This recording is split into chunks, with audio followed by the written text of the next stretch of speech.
How's it going? Welcome back to Buffalo Sports Insider, the most electrifying podcast in the 716. We have a lot to unravel today, but before we get to that, make sure you're tapping in on our socials on Twitter, Instagram, Facebook. Even going to put some TikTok stuff out, and of course, our website. We're going to be pumping articles out during this bye week about Bills, Sabres, college sports, you name it. But I mean, like I said, we have a lot to go over. It's been a while since we met. Happy belated Thanksgiving. The last time we met was before Thanksgiving. But let's get into it. Let's go. We got a lot to talk. We're gonna start with the Sabres. Because if we start with the Bills, this is gonna get bad really fast. Buffalo sports is just having a rough go all around. It's a tough time to be a Buffalo sports fan. I think between the Bills and Sabres, it's the worst sense of drought. I agree, and it's tough because I think it is with the Sabres right now. Well, actually, let's start with the Bills right now. I think we've definitely been spoiled in the past couple of seasons because we've been pretty doggone good. Sabres, on the other hand, again, we're still going through that drought, and it just doesn't look like it's getting any better. Tommy, just let's start by breaking down the week with the Metropolitan rush here. A 1-1 record between the Caps, Penguins, and the Devils. What are we looking at? Well, you start with the Capitals game on Wednesday. Start off quick. They're up 2-0. Caps get a goal, head into the first intermission. It's 2-1. Caps they kept getting back into the game, but Buffalo kept being better, and it was a really good sign. We get into that third period. We just kind of played lackadaisical, and it ended up costing us. Tom Wilson scores with like a minute left, and then they tied the game at 3. They ended up winning in overtime with 3.6 seconds left too. Oshie has a 2-goal game, everything like that. The power play gets another one though, which is nice to see, as they also scored in our game against Chicago on Sunday. So that's awesome. And then we get into that Penguins game after that overtime loss. We have that Pittsburgh game. Crosby Penguins start off good off 2 turnovers. They get 2 goals, up 2-0 going into the third. We bring it back. We make it 3-2. We win the game. We actually pulled through in that one because I feel like we learned from that Capitals game. Mm-hmm. We knew to keep applying the pressure, and that's exactly what we did. We get into that last game on Saturday against the Devils, and oh man, it just all came to pieces. 7-2 loss, and only thing that looked good was that power. Yeah, I wanted to highlight that Penguins game. It felt like it was the first game in a while the Sabres kind of did everything right. It wasn't a matter of their opponents falling apart, obviously, and they outshoot the Penguins. They win the face-off, and the penalty. I think the penalties were in favor of Buffalo. I forget exactly what it was. They took 4 penalties, the Sabres did. We stopped all 4. And on our side, we ended up going, I think, 1 for 3. Yeah, and special teams is going to win you games, especially in these tight physical games. Pittsburgh is a physical team. They, obviously led in hits as what usually happens when you're playing the Buffalo Sabres. Right. A very unphysical team. A young team. Yeah, I think I've seen more. Exactly. I've seen a lot more from them physically, which I like in terms of building that foundation with all these young players. And then you go into that Devils game, and it's like all year it's been you have to get out to a fast start. You can't let the other team step on the gas pedal. And usually it's like a goal in the first 3 minutes, and they'll calm down and they'll kind of, stop the spew of just whatever run their opponent's on. That didn't happen against the Devils. It's just been so frustrating. Again, like you pointed out, like the special teams power play finally comes up big on their opportunities, which is what we've been waiting for. But it's just the Sabres are so darn inconsistent because again, it's so bad. You have a tough loss to the Caps, come back against the Penguins, who both of those goals are turnovers. Correct me if I'm wrong, but again, the Pens goals that they got were because of Sabres errors, and that's something to be cleaned up. Not to say the Penguins are. If you really think about it, too, though, in that game against the Penguins, that comeback, that was our first comeback since we last did it in 2017, January 7th, 2017, in the third period, when we were down 3-1. Here, let me look here. We were down 3-1 to Winnipeg, and we ended up winning 4-3. That's unbelievable. That's crazy to think about because that's a 2-goal deficit. It's not that big of a deficit. It's not 4 goals like the Devils game. 2 goals. Right. And we haven't done that since 2017. 6 years. Yeah, exactly. And some change now because it was January 7th. And really just a disappointing showing on Saturday versus the Devils because, again, you just have a 4-0 lead in the first is tough to swallow. I remember coming back from some family plans and then just seeing that it's 4-0. That makes me nobody wants to watch it. Again, exactly. And again, Comrie gets taken out, Levi gets put in. And it has been such a rough go for the start. And in some young gun news, Kulich and Rosen get called up. Benson's here to stay. Good. What do you talk? Greener with the Capitals. Oh my God! Is that the best first goal you've ever seen? Yes, it has to be. I haven't seen anything else that matches that. That's up there. And then thoughts. I mean, obviously it was a game and a very one-sided game, but. Rosen and Kulich. I mean, there wasn't much there, but Kulich kept applying pressure. I like the forecheck. Neither of them got. Yeah, I think he's been one of the top players on the Amherst so far. Neither of them got a point or anything. I mean, it's not tough to really top Gergenson's or. Yeah. Olofsson's been playing better, so I'll keep his name out of him. To kind of piggyback off that, but like the games that we play back to back, the nights we play back to back, Friday, Saturday, those games. I feel like a big reason why we're not producing is if you look at the depth chart, if you look at the lines. We got all the veteran guys on one line. They're probably exhausted from the previous game. Mm-hmm. And when that comes into play, that last line, those couple lines that have those veteran guys aren't going to be pulling their weight as much as the younger guys. And you kind of see that in these games. And it's unfortunate circumstance with how the lines are on our team, but that's kind of a big reason why we're not getting it done. Yeah, and then just some final thoughts. It's been circulating maybe sending Levi down to Rochester. Is that the move now, or are you just going to continue to do this three-circle? It's a hard conversation to have. I don't want to ruin Levi's I think it's just career, the negative connotation is like, oh, he's getting sent down to Rochester. He's odd man out. He's not the worst. But at this point, what is sending? You're not sending Comrie to Rochester. You're not sending UPL to Rochester. UPL's played good in my opinion. Yeah. When the defense plays a decent game in front of them, and then Levi's the odd man out, and he's the only one that you could use really the word develop. Yeah. And I think that's developing his confidence. He's looked like almost helpless out there. Mm-hmm. There's nothing. I mean, some of those shots nobody's saving. Darlene had a turnover. Was at the Pens game that I think you could put Hashik out there and maybe he gets his toe on it or some miraculous. But outside of those select few, like they're leaving their goaltender. I don't think that's benefiting Levi at all. I don't think Levi's benefiting the team at all. Levi made a hell of a save in that Devils game in that period. Just to tap in for Toffoli for the second of the game. It's just like things like that make it upsetting because with the goaltending situation, Levi's the only guy that you can send down because Comrie goes back down. There's not much you can do there. He's a veteran guy. It's not developing him. He's like 30. Yeah.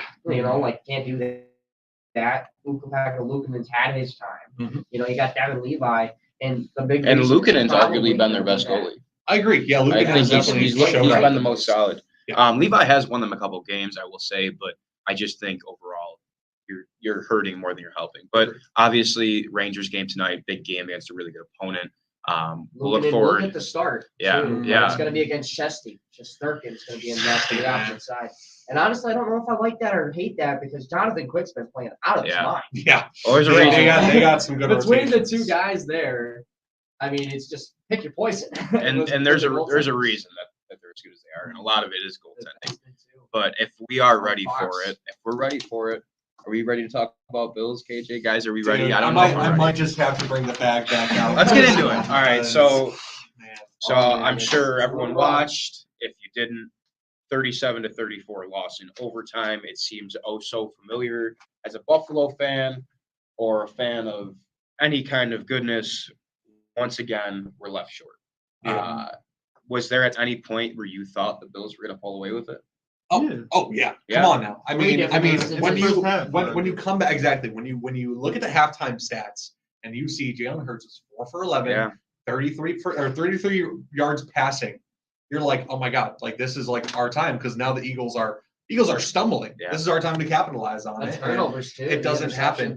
And Richie, if you don't, I gotta ask you, how many game of the years can you stand where the Bills keep losing like this? We always seem to be in the game of the year, never coming out with the win. Never coming out with the win.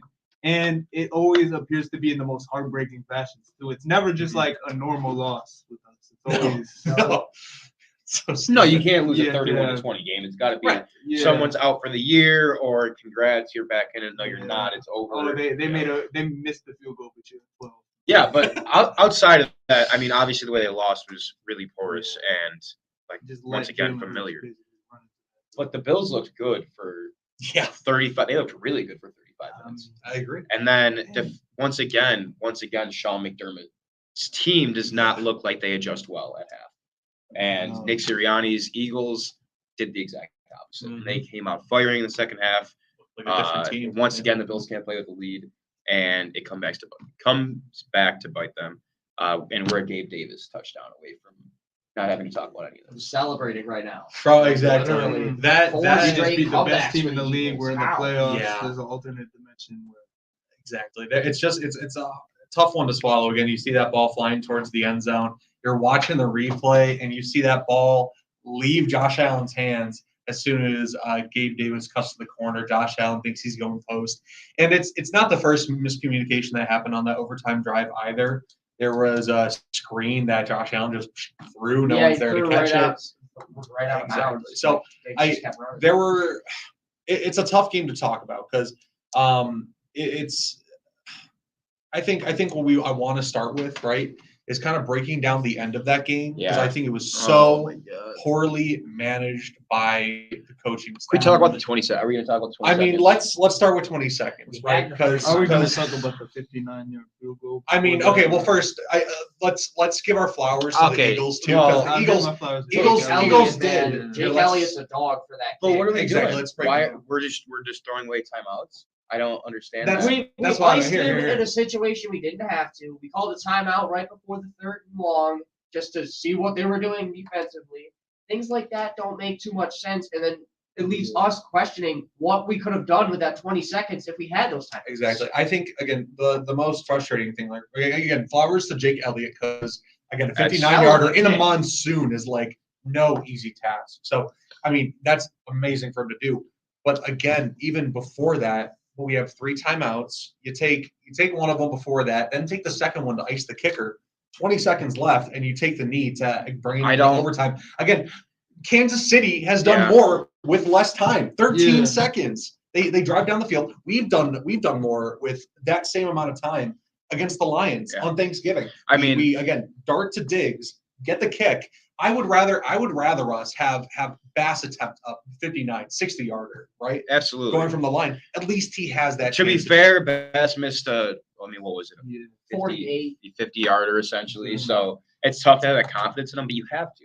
We're not here. What Super Bowl team have you seen win a Super Bowl playing not to lose? Exactly. Right. Thank you. Yeah. That's Like the there big has to be story. some kind of kill It's shot. not There even has to that, be. though, for me, it's Tyler Bass. Like, sure, he missed the field goal. Sure, he had the one block, whatever, like that. Things like that. Yeah, sure. Confidence is a little not there in that situation, but he has that chance of making the field goal. And when he has that chance of making the field goal, it's better than just taking a knee and just saying, you know what, screw it, we're going to overtime. But is it fair to say that it didn't seem like it was a Tyler Bass confidence issue? It felt like it was like we don't want Josh Allen to turn the ball over on our side of the That's field. exactly how I felt. They played it way too safe. I agree. They played Again, like you that's said, not to lose. That's what scares me about playing not to lose and kneeling with 20 seconds left is that just shows me as a coaching staff you don't have confidence in your players. Again, it shows me that you don't have confidence in Josh to make it down the field. You don't have confidence in your receivers to make the important catch that they need to make, and you don't have confidence in your kicker to make that kick or agree. give him a chance to do it. And if it comes down to it, and you throw on first down, you look for the first down and throw an incompletion, you have 12 seconds left, and you're like, I don't really want to force it. That's a whole different story. At least you try. But exactly. But just Exactly. taking the knee and you giving go to up. overtime. You go to Taking the overtime knee and anyways. practically giving up. Yeah. Is the part that's upsetting. And Sean McDermott is very conservative answering media, and probably never hear why. Yeah. They said that they felt it was the right call at the time, which is like your suggested answers out of Sean McDermott. And that was that. Do we have any hot takes after this? Like, is this, if we look back on this season and Sean McDermott gets fired, is this game like the game that solidified that for you? This is definitely one of the contributing factors. Again, with now the in Josh Allen's career, Josh Allen is now 0-6 in overtime. And now between this game and most importantly, 13 seconds game versus the Kansas City Chiefs, I think both of those games played out the same way. Too conservative with what you want to do. You're playing too safe, playing not to lose. And again, I think that just reflects more on the coaching staff. I'd said something last night, I think, in a text that I was like, I just bought my ticket to the train of, McDermott needs to get out of here. I'm stepping a little bit back on that because, again, I think what he's done for the team to turn a team who hasn't, been successful in so long to now make them a relevant team year after year, season after season. I think what he's done is fantastic. But again, if it really comes down to the question of if your end goal, if you're what they call, they were a playoff caliber team. Now they're transitioning into a championship caliber team, right? You need to be able to win the big one. And again, in these games of the year, McDermott isn't proving that he can. And so I think, again, something needs to change in terms of that. And whether that's, McDermott gets let go, which I'm not, on quite stepping on that train yet. I think definitely we need to pivot to thinking about getting a DC. Absolutely. Taking that responsibility off of McDermott. Yeah, I mean, that was definitely a flaw from the start. I don't know in what world you don't have a defensive coordinator and that works out in your favor. Right. Even if it's Sean McDermott calling the plays and there's a defensive mind, doing install during the week, and he can kind of just pick and choose where he wants to be, but he has to be with the defense, or else someone else is and another position group is losing out. Yeah. Is this one of those where you look back and you say, man, I would have loved to have Matt Milano in that game, or a healthy Von Miller? What is happening? What are we doing? Guys, but it's just how the season shakes out. Things like that. And the Bills. We've seen us overcome these things before. Like in past seasons, we've seen us do things like this. We've seen the injury to Tre'Davious White, who still played really well. We've seen the injuries like this mount up on us before. We just continue to fix those issues. But the thing is I don't think it's as much of a player issue as it's just the coaching. And it's just like when you're playing so conservative, when you're not playing to win, you're just playing to just not lose. Those type of deals like that make it really difficult on a team like us to win that championship. And you're running out of time if you're McDermott because this is a team that we want to see win, and this is a team we know can. Exactly. And this is Josh Allen in his prime too. We're wasting the years of our starting quarterback, best quarterback in NFL history. Yeah, how often does it happen that a player like Josh Allen loses, and then it's like, oh, he's the MVP frontrunner? Like that doesn't happen that often, right? I do think it's time for a conversation of McDermott being more of a culture setter than an actual play caller. No, absolutely. He's able to establish, and he will forever be loved by Bills Mafia. But 100%. I have a kind of cross sport comparison. When the Warriors had Mark Jackson as their coach, they were always knocking on the door, but it wasn't until they signed Steve Kerr they made that switch. Even though they were a good enough team, he laid the foundation, but. Right. I think that is an interesting thing to talk about because I agree with you. I think, again, McDermott is a big culture setter. Between him and Bean, I think, again, it switched the team around. Now the team is more of a brotherhood than it's ever been. But it, again, with the lack of, what can I say? Lack of the big victories in McDermott's resume, it is just hard to argue for him to be still leading the team. And I love Josh Allen. Oh, but how can I sit here and say that the losses this season aren't any more on Josh Allen than they are on Sean McDermott? The Jets game, the 3 interceptions, and I think Dorsey's play calling. I think the play calling had a lot to do with that, and Dorsey's out the door, and we don't see that anymore. Maybe there's probably a correlation there, but on the execution side of Josh Allen, how many of those losses do you put on his shoulders? Exactly. And how can you call out Sean McDermott as a head coach who's dealing with, on his defensive side, which he loves to talk about, all those injuries, and you have aging players in Micah Hyde and Jordan Poyer, and Micah Hyde looked really, really rough yesterday. It's really tough because I think it's similar to the Sabres where it's just like everything, it's not clicking at once. Again, we got the talked pieces. Exactly. We talked for weeks about how the offense has been struggling to do anything. Then again, Dorsey gets fired. Jets game offense looks great. This game they look great. And now a defense that has been consistently very good without its key pieces like Alano, Daquan Jones, Trey White struggles in that second half and in overtime. And again, it's like those don't click at the same time. Bass starts out the season really good. Then now all of a sudden he's not doing so good. If it all clicks at once, we're an amazing football team. Exactly. We know that, but it's not how the world works. not going to be perfect every single game. We know that, but the thing is we got to find a way to overcome it, and that's where I find blaming the coaching staff, because good coaches find ways to win when everything isn't clicking, and you see that night in, night out, things like that happens, and it's just like it's a situation like look at that Chiefs game. They find a way to win, the Eagles do, even though they were clearly outcoached for the first half. They weren't doing too great for a lot of the second half. That drop touchdown, they would have lost that game. True, but it was a great game, and Nick Sirianni found a way to outcoach them in a game like that, and that's what the good coaches will do. They'll find ways to win when everything isn't. Yeah, and then just guys, talk to me about. I don't want to put a game on the shoulders of an official or officials, but where does that rank in? And if what it felt like was the most just carried by the Zebras to wherever you didn't want it to go. That's exactly one of the worst of my life, and honestly, that's hilarious to think about, because I don't know if you guys are familiar, but I've watched recaps of the Steelers-Seahawks Super Bowl. That was probably the worst officiating game I've ever seen in my life, and this is right up there with that. And it's just like the holding call in overtime. We overcome that. Yeah, but the horse collar right there before halftime, that interference, no call. What was it? It was 10-1 at half. It was 10 penalties for 75 yards for the Bills and 1 for 5 against Deion Dawkins. Yeah, I forget what the stat is. It's like when Sean Hockley, or is that him or is that his son? His son. When Sean Hockley was so Sean And there's like a weird stat where like when he's calling it, like the pass interferences are heavily one-sided.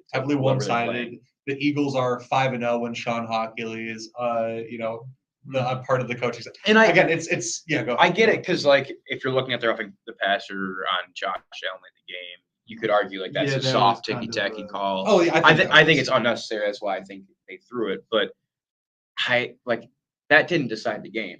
Again, you have blatant pass interferences that are getting looked over because one of the worst missed horse collar tackles I've unbelievable. seen. And not even on top of that, the intentional grounding. What the hell? The cherry on the cake is calling it intentional. Because it doesn't make any sense though. It doesn't. Sure, you can argue, you can advocate that Allen's in the pocket. Allen doesn't get that luxury right now. Allen's outside of the pocket, in my opinion.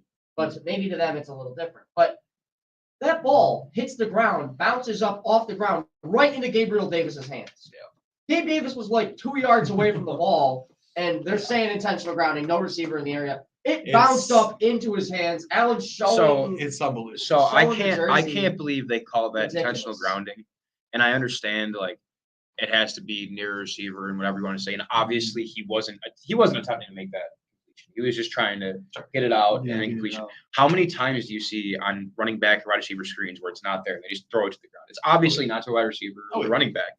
So how can you sit here and call one intentional grounding, not the other? And then the A.J. Brown fumble. Yeah. So we gotta break that down too. They didn't even think about it. They didn't even consider it. And then the Keenan Allen game and the night game against the Ravens, it was just like the opposite way. They didn't even think about it as a fumble.